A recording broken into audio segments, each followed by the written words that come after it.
नाजरीन, मानसून के छठे स्पेल ने अपना रंग दिखाना शुरू कर दिया। कहीं मूसलाधार बारिश और कहीं रिमझिम। इस्लामाबाद के मुख्तलिफ इलाकों में वक्फे से बारिश का सिलसिला जारी। कराची के मुख्तलिफ इलाकों में भी रात कहीं हल्की बारिश और कहीं बूंदाबांदी हुई। दूसरी तरफ महकमा मौसमियात ने आज से 7 अगस्त के दौरान इस्लामाबाद, पंजाब, खैबर पख्तूनख्वा, कश्मीर और गिलगित बल्तिस्तान में बाज़ मकामात पर मूसलाधार बारिश का इम्कान ज़ाहिर कर दिया।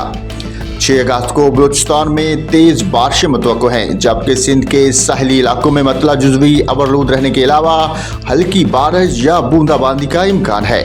दरियाए सिंध में कालाबाग, तोनसा, गुड्डो और सखर बिराज पर बदस्तूर निचले दर्जे का सैलाब बरकरार है। नाज़रीन, आपको बताएं, लाहौर के मुख्तलिफ इलाकों में हल्की और तेज बारिश के बाद मौसम खुशगवार हो गया। हरबंसपुरा, जे रोड, गड़ी शाहू और डेवस रोड पर मूसलाधार बारिश हुई।